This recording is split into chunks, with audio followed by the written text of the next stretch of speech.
Thank you for joining us today. This is our first installment of our FY24 RLIS Cadre. We appreciate you setting aside time from your busy schedule to learn how you can make your Title V program operate more effectively. Please mute your mics and turn off your cameras, as this will help us have optimal presentation quality. First, we're going to introduce ourselves. I'm Shoshana Williams, and I provide technical assistance for Titles 1 and 5.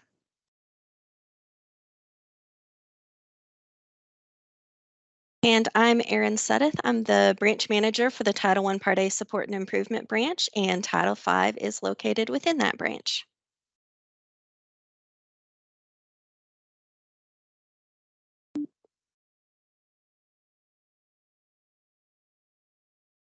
If you have questions during the webinar, please drop those in the Teams chat and we'll answer those at the end.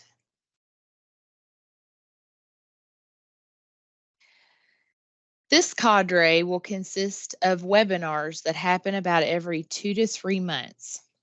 We will notify you in advance of each one, so you're able to get those on your calendar. But if you are unable to attend, the webinar and PowerPoint will be posted to the Title V portion of our website. I'll open that here in just a second to show you where you can find that. Each session will last about 1 hour, and this cadre is open to any district that receives RLIS funds. At the end of each webinar, you will be asked to complete a survey that's optional that will allow us to know how best to proceed with future webinars. The link to the survey was in the email I sent out yesterday, and toward the end, we'll drop that link in the chat as well. So first of all, I would like to show you the website. I have a link on the slide for you, so you can go straight there if you need to refer back to it.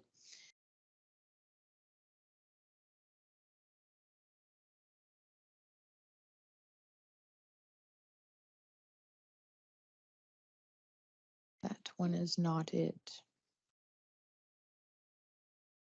There we go. Can you see it? Okay. Sorry, let me share the appropriate screen. There we go. Okay, so this is our Title V section of our KDE website. As you see, Title V Part B encompasses the Rural Education Achievement Program, or REAP. This has some information about REAP itself. There's a link that you can go to learn more about just an overview of REAP itself. Then we have the 2 parts of REAP, which are Small Rural School Achievement Program, SRSA, and Rural Low Income Schools Program, RLIS. The majority of you are RLIS, but we do have some districts that are SRSA as well.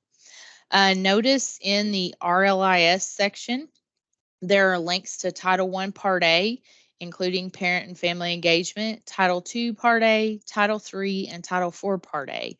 And that's because Title V can support any of those programs. So there's extra information linked there for you so you can see some of the different nuances of those programs as well. My contact information is at the bottom for you, and I will provide that again on our final slide. When you look over on the right side of the page, we have related resources, such as an informational document on the Rural Education Achievement Program, RLIS FAQs, allowable uses of funds, PowerPoint, lots of helpful things. And then also are the PowerPoints and webinars I just mentioned.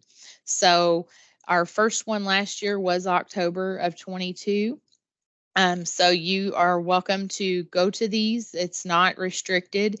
Anybody has access to this.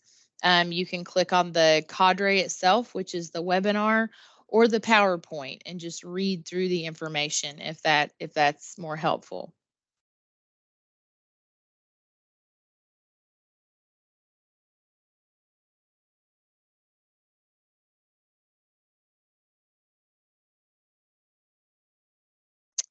Okay, and I'm going back to the presentation. There we go.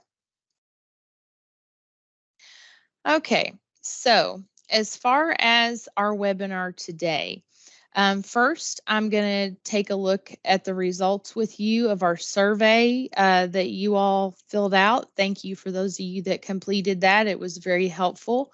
And because it was indicated that Title V documentation was of interest, that's going to be our topic for today.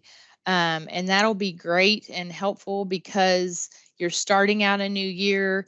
You may be new to Title V, you may not. This is just a refresher on the documentation you should be maintaining. Then we will answer questions from the Teams chat, and then I will highlight some helpful resources. I've also included helpful links throughout the presentation, and you have this presentation emailed to you. I emailed it out with the reminder to attend yesterday. After looking over the results of the survey that I sent out, I noticed some trends. The majority of you are experienced Title V coordinators. You also coordinate Titles 1, 2, 3, and or 4, and you plan to support Title I program, the Title I program with your funds. Now, not all of you are doing that. These are just the majority, the trends that I saw. The majority of you also said that you were interested in the allowable expenditures for Title V funds, creating and maintaining proper documentation for the Title V program, and best practices for implementing the Title V program. Since 75% of you have been a Title V coordinator in the past or currently, I want to point you to some resources. Okay, I'm sorry. That should say the FY22 RLIS October webinar and PowerPoint. It does link to those, not to the 23. Those were an overview of REAP, SRSA, and RLIS, the general requirements for RLIS, allowability for spending funds for any title program, and ideas for utilizing Title V funds to support the various title programs.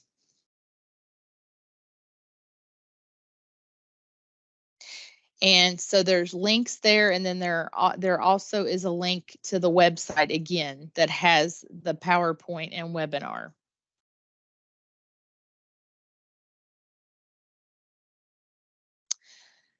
It is the responsibility of the Title V coordinator in each district to maintain appropriate documentation in order to administer an effective Title V program. It is also a benefit in the event that your district is monitored.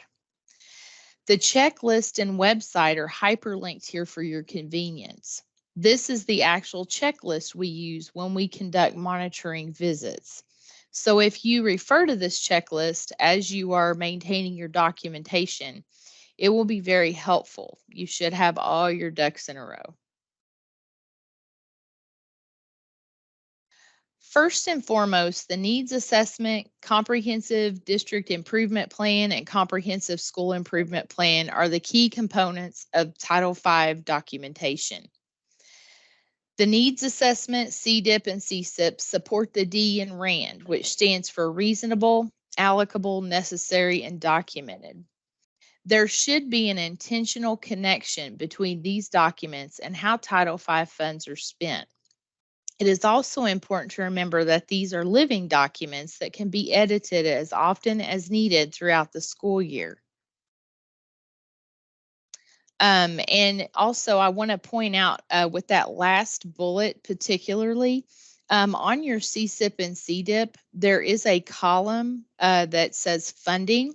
It's very important to put Title V as your funding source if you are using Title V, if it's in your application that you're using Title V to fund an initiative. So as I said before, I'm going to be going through the KDE our consolidated monitoring checklist to guide the information I'm presenting. And I'm doing this because if you are monitored, it contains all of the necessary information to provide evidence for your district. For item 1, it states, the district annually assesses its needs in order to identify how to target Title V, Part B, Subpart 2 funds using evidence-based strategies, including an evaluation of current activities. Your district should be assessing its needs annually, but hopefully more often, and basing the use of Title V funds on those needs. Assessing needs also involves evaluating the interventions currently used by the district to ensure effectiveness. This could happen through PLC discussions, survey results from parents, students, and teachers, and any other way that your district chooses to get feedback to evaluate your interventions. Suggested documentation is your needs assessment, CDIPs and CSIPs, identifying goals to be supported with Title V Part B funds, meeting agendas, and minutes. Your needs assessment CDIPs and CSIPs can be accessed by our staff directly from Cognia.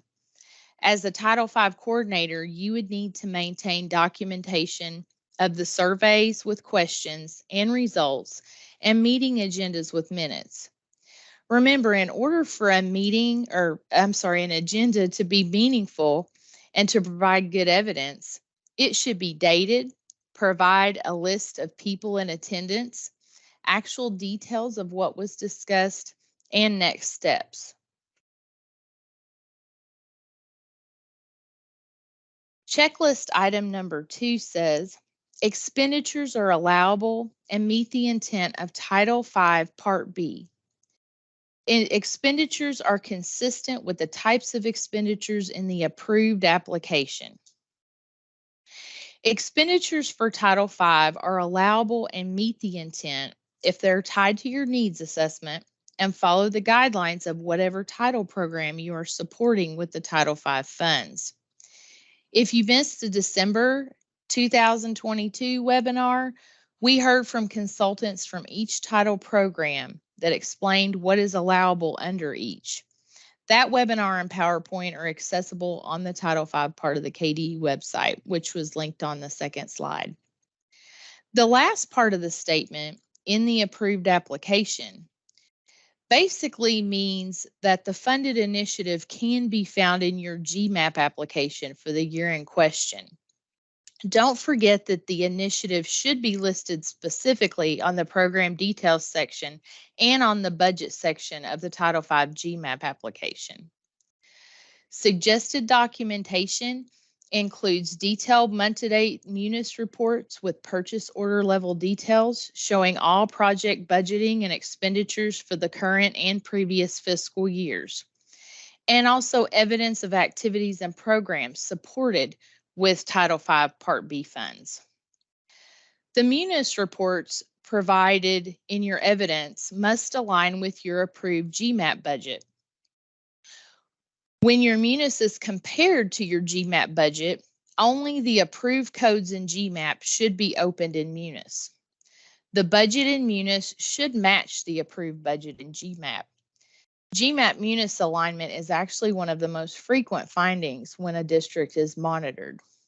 We do ask for the current year's and the previous year's Munis reports because this is a 27-month grant.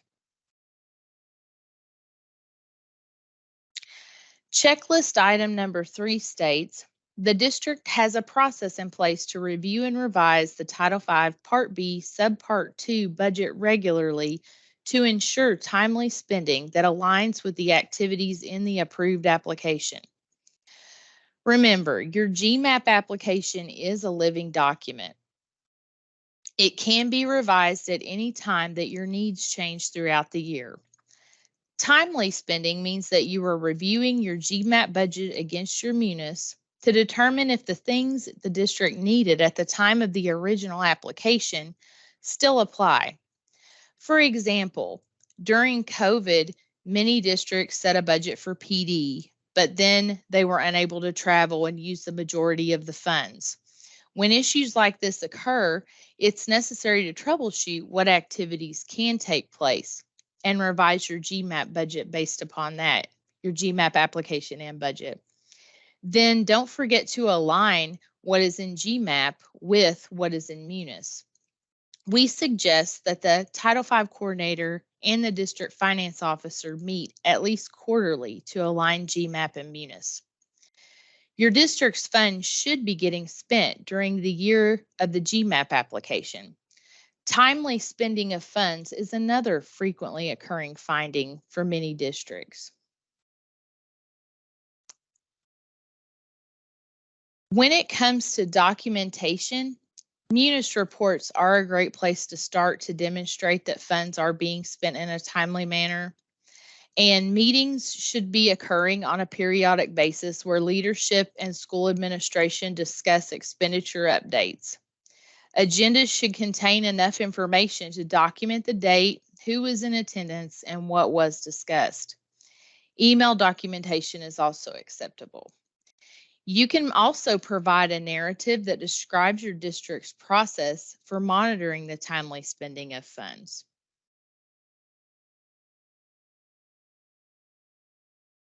Checklist item 4 states, Title V Part B funds are being used to supplement and not supplant the regular program of instruction. Title V funds must be used to supplement or go beyond, not supplant or replace any other federal, state, or local education funds. This means that if something is required for the education of or is a civil right of a student, general funds must be used first. Any Title V funds are meant to be used once general funds are exhausted. This does not include supplemental state or local funds. For example, since receiving materials in a student's native language is a civil right, Title V funds cannot be used to pay for an interpreter or for printing costs to provide materials in that student's language. When it comes to documentation, there really isn't special documentation to provide for this. Your other required documentation will usually cover the evidence for this. If we find that it does not, you may be asked some questions regarding this to verify. If you would like a deeper understanding of supplements, not supplant, I have included 2 links there for you. And one of them specifically comes from our ESEA Now emails. We did provide subscriptions to districts last year, and we continued that this year.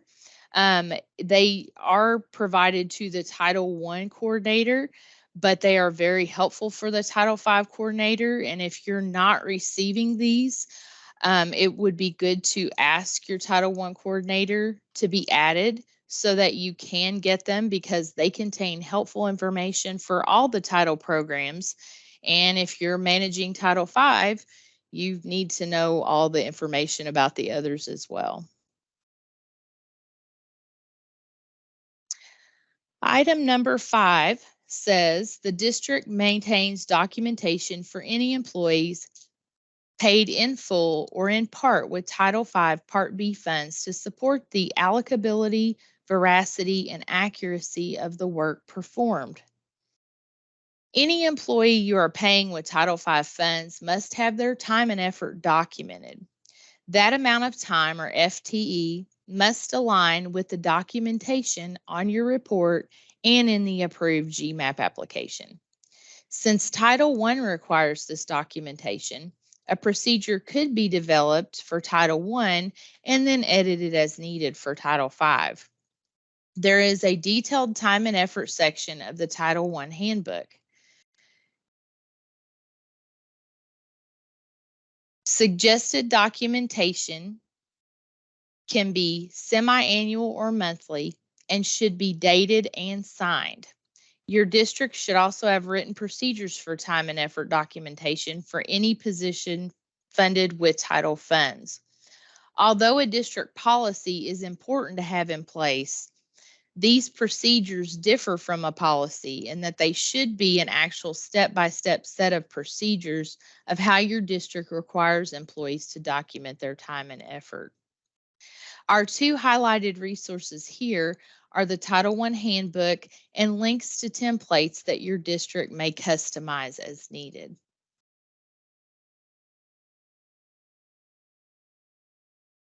The last item, item 6, states, the district has standard allowability procedures in place and uses them for purchasing.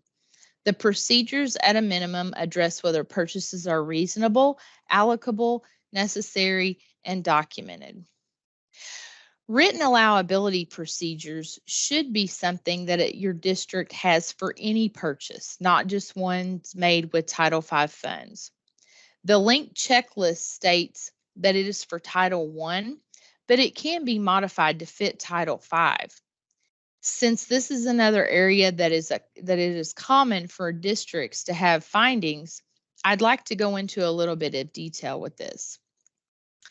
Your district should adopt a policy for allowability and also have written procedures that tell the specific steps required when a purchase is made. Any well-written allowability procedure will contain the following elements. The procedure should outline approval levels. For example, if a request comes from a school, the SBDM may need to approve it. Who else needs to review and approve the purchases? And who will have the final say in determining whether a cost is allowable and approved? The procedure should also include relevant state and local rules. For example, some districts develop their own rules regarding purchases of food for parent and family engagement events based upon what is already allowable by the federal government. The district, for example, could set up a maximum per person cost for the purchase of light snacks, or just opt to disallow the use of title funds to purchase food altogether so that you don't unintentionally make unallowable purchases. In this case, the district's rules on food purchases using Title V funds should be included in the allowability process. The procedures should provide FAQs on frequent types of costs in the district and explain or refer to the district's travel policy. On this slide, I have provided a link to KDE's allowable cost checklist and procedures for Title I Part A funds. This, of course, applies to Title V as well. This checklist has guiding questions and other information that allow you to create a document that is tailored specifically for your district. Okay, now we've come to the part where we are going to look at the questions that have been dropped into the Teams chat. And if you have a question and you did not do that, feel free to do that now. Do we have any questions? Yes. So Mary asked, I understand Title V can't be used to translate for a student, but what about translation for the district? So she gave an example. A student comes from out of country and they can't, read the transcripts clearly with a free service like Google Translate. And I said that we probably need to check with our Title III consultants on that one just to be sure. I don't want to speak for them. But we can look into that and get you an answer.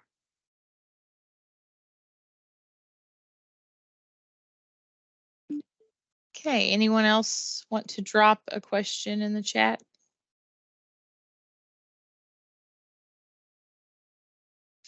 Okay, if you're unfamiliar with Teams, there is a chat option right kind of in the middle at the top of your page. And if you tap that, you'll have a screen that comes up within Teams on the right side and you can type a message.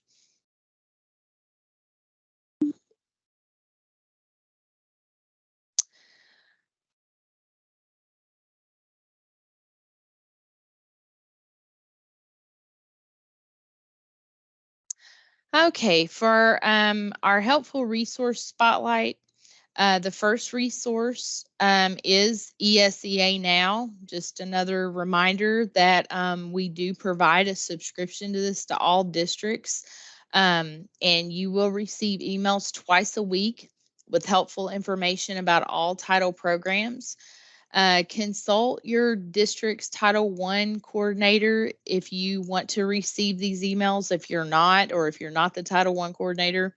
Again, they have a lot of helpful information, and it's just in little nice bite-sized pieces so that you can kind of click on it and read things that apply to what you're doing. And then here below are some links as well to different things.